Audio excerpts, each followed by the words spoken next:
There's an epidemic going on, probably globally, but for sure in the United States. Men are lonely. Everything that a man does out of anger, or like if you've seen somebody lose their temper, it's probably because they're deep down, they're sad, or they're angry at someone else, and so incorrect. They're angry at themselves. And because they're angry at themselves, it comes out on other people. And the reality is, if you look at every great story, what makes it great isn't the actual plot or the circumstance or the setting. It's the characters. What is it the Avengers about? Is it about a bunch of superheroes, or is it about a found family? Is the Guardians of the Galaxy about friendship, or is it about space?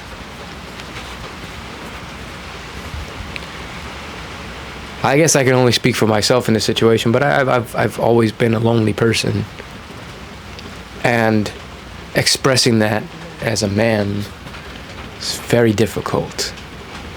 I'm in a room all by myself, set up the camera by myself, I set up the audio by myself, I set up the lighting by myself, I decorated almost by myself, and now I'm recording by myself. And then when I'm done recording this, I'm going to edit by myself. It didn't used to be that way. Reporters used to have crews. People who made music used to have bands. And I used to have friends. I used to have family. Sometimes friends better than family. I have my family. But that's different. My family doesn't get to hang out with me. I don't get to spend time with my family. I have to provide for them. I don't get to enjoy my family. I just have to provide for them and protect them. And then when they're able to protect themselves, they'll leave. And then I have to figure out how to protect myself again. Not from violence, but from pain and from loss, because that's what my job is. My job is to make sure that they can leave, that they can take care of themselves without me. The irony of being a father is your entire job is to prepare them so that they don't need you anymore. And every single day, it gets harder and harder to do that, because the world is just getting more expensive. It has nothing to do with the fact that it is expensive. It has everything to do with the fact that a small group of people are just so fucking greedy. How many more boats, how many more houses does somebody need? My American dream is right out there.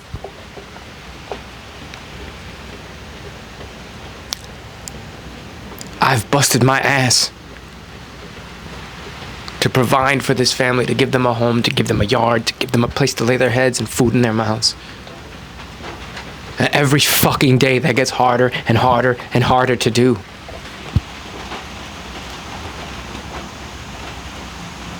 I served my country for 17 years in the Army. And I worked for the federal government for another 7 years. I worked at a local utility company. I've sold insurance. I've been in movies and TV shows. I've been on the radio. I've been in commercials. I went viral on the internet twice with over 8 million views. I was in an ad for the president. I helped get someone elected. I introduced the vice president of the United States, and she accidentally called me senator. I thought that meant something.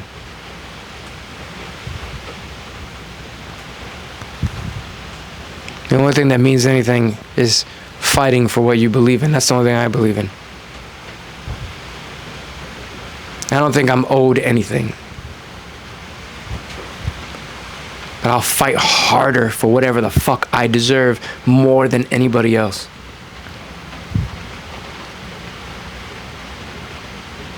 Because I'm willing to share. Because I'm willing to fight for other people. Because I'm willing to fight for more than just myself. There's nothing special about me other than I was just some kid who wanted friends. And then the Army gave me a whole bunch. And then slowly took them away.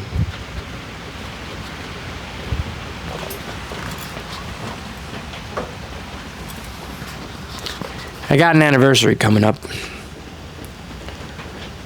Staff Sergeant Nigel D. Kelly. February 6, 1985. June 25th, 2011. It's my first military funeral.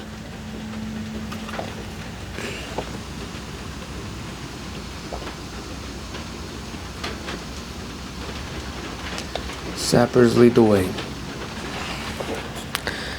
Kelly and I were the same age, same rank.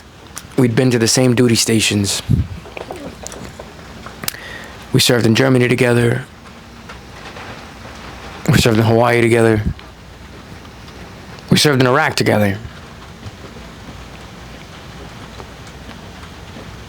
And I didn't deploy to Afghanistan. He did. Just before they deployed to Afghanistan, I was ETSing, which means I was getting out of the military, out of active duty. Hadn't decided yet if I was going in the reserves or not. And I was supposed to have like a stop loss and I think I was getting extended for like 15 extra months. I was going to stand to make a lot of money. There was a government shutdown. Things changed. Bottom line, they said, re-enlist now or you're getting out. So I said, I'm getting out. So I was on rear detachment, which means I was one of the few people that was left out behind from my unit to take care of certain things. And they placed me on funeral detail, because I was one of the few that had my uniform together, fit in it, and also was capable of doing what they needed to do. So they gave me a bunch of soldiers, I trained them up, and we had a 21-gun salute team, we had a bugler for taps, flag folders, we had the whole 9 yards, we had extras, it was incredible experience.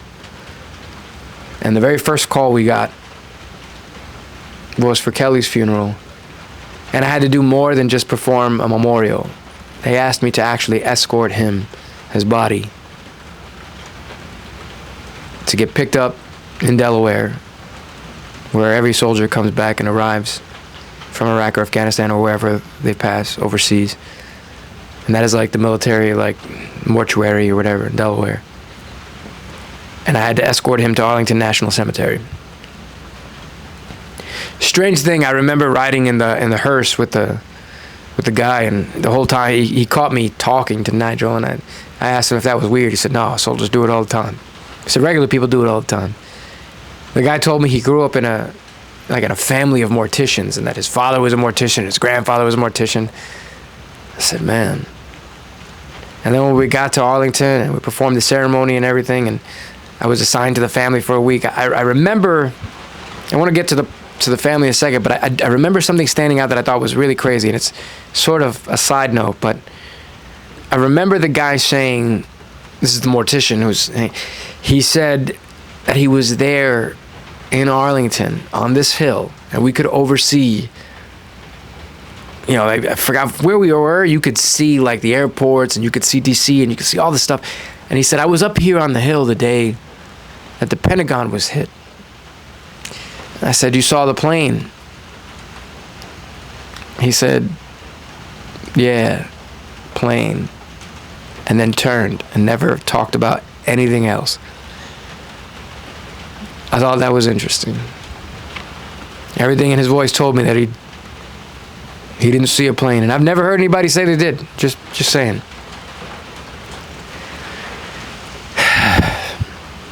After that, I remember for a few days when I was assigned to the family, I was supposed to stand at attention during the viewing and doing everything. I had to inspect his uniform, make sure everything was correct. I had to like put his uniform, like I had to fix his rack. They obviously at the mortuary put the uniform on, but I had to inspect it and make sure everything reflected on his paperwork, that it reflected appropriately on his uniform. Strange thing, having to do that.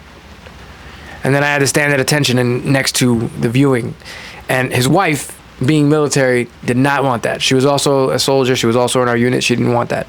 She was like, hell nah. You know, he wouldn't have wanted that either. I thought it was awesome. So she told me to sit down with the family and stuff. And I remember hanging out with them. And I saw some guys in my unit. We were not friends. I wouldn't say we didn't like each other. We just didn't know each other. And when they found out I was there, we sat down. We had some drinks and we had some stories. And they gave me one of these. And we sat down and we filled it up. And we drank and we shared stories, and then they invited me out. You know what, before I get there, a weird thing happened. At his funeral, his grandfather walks over. The three of us were talking, a couple buddies of mine. They're buddies now. And his grandfather walks up and starts telling us all about him. And his grandfather said that he told him that he wanted him to write a book. And he said, Grandpa, nobody wants to read that. And he said, I didn't get to tell him that then, but I did. And I'll never get to read it. And I made a promise to myself that day that when I wrote my book, I would dedicate a chapter to him and I would tell his story. And I've been writing that for years, but it's been so hard to relive some of those memories. You wouldn't think that it would be, but it is. See, I have post-traumatic stress disorder. And sometimes that means that I relive things that other people can't see.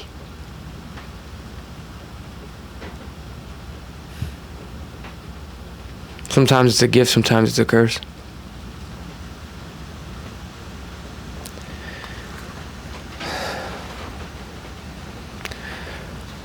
I remember promising him that I would do that.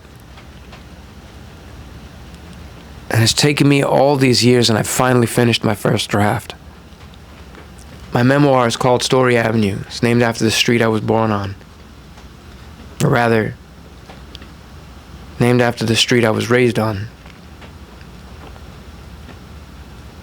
And I feel it's fitting, considering. But after that,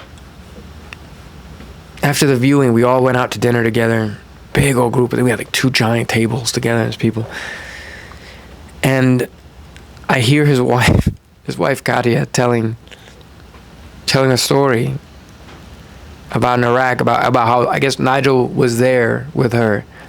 And she was telling him about this idiot who had slammed his knee onto a concrete barrier and busted it up, running from indirect fire or whatever the fuck. And they're laughing, and I'm turning my head because the idiot she was talking about was me.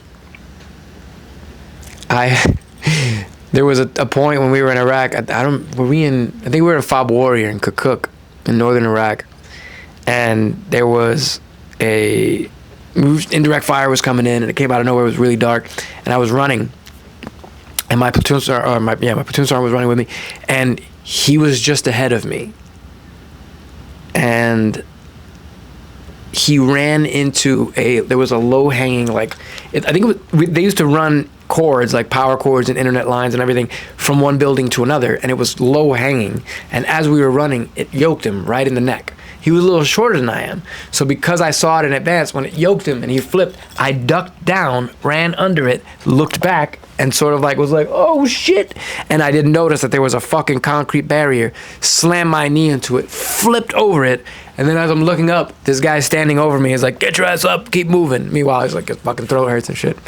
Fucking funny. And I had to go to the med station and shoot, obviously they put a wrap on my knee and shit, and they were all laughing at me because I fucking busted my knee, trying to avoid getting choked. I ended up fucking smashing my knee, right? And it actually ended up being worse than what happened to him, so it was kind of funny. But the fact that they're telling the story and I'm sitting right across the table, I'm like, hey, I'm that idiot. And it just happened to be one of those moments that like everything came full circle and we realized we'd all been in the same places. I used to run into Kelly all the time as he was trying to call home or use the internet, because it wasn't like now. Back then, you got about 15 minutes. And if anything happened on base, if anyone passed away or if some accident happened or as a freaking negligent discharge happened, all the internet went out. Complete blackout. Because if someone passed away or somebody got hurt, nobody wanted to find that out online. The internet, or excuse me, social media was brand new. So it was too easy for somebody to just post something online, and they wanted to make sure that that didn't happen, that the families were notified in the correct way. And also because they wanted to control the narrative.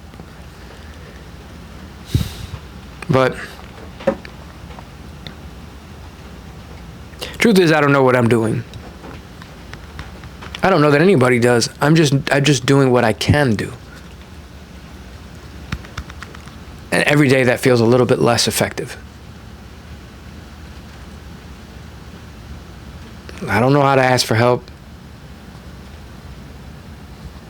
But I also don't know how to quit. Never learned how to give up.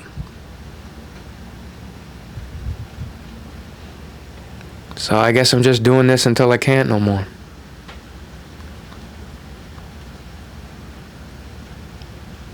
Somebody's got to do something, and if I don't do something, I hope that what I do just inspires somebody else to do something. But if I don't do that completely, if I don't give this everything, then what do I have? I've given my all to the government, to this country, and now I have to give my all for my family. And in a way, for the people of this country too, not for the institutions, but for all the people that believe in me to do something, for all the people that are screaming for some help. I just don't want to let those people down. I'm just trying to do the right thing. My politics are clear. They're on my website. They're in my actions. All these people have to tell everybody who they are and have to try to convince them who they are.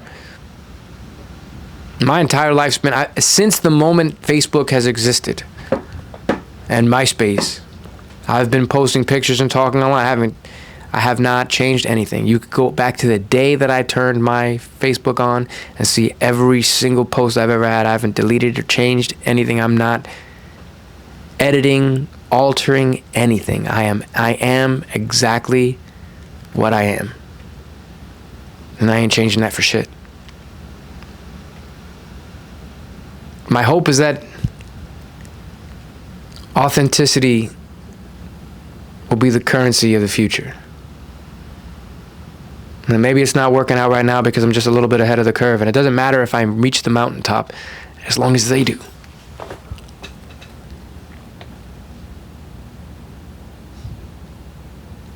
That's what I'm doing this for.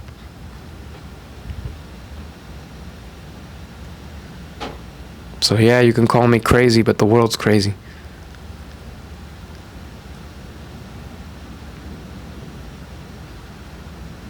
And the world needs heroes.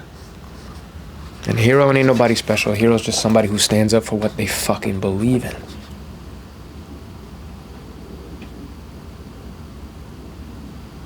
I'm just gonna go do just that.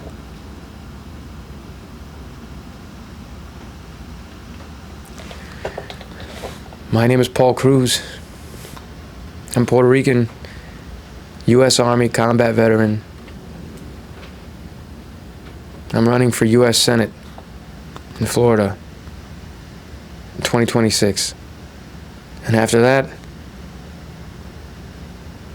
I'm going to run for President of the United States in 2028. And I'm not giving up until we win. Until things change. We can make a difference. but only together. If you want to help out, volunteer, donate, you can go to prcruise.com or reach out to me directly. DM me, hit me. I'll try my best to get back at you. Thank you for the support, and I'll just keep driving on.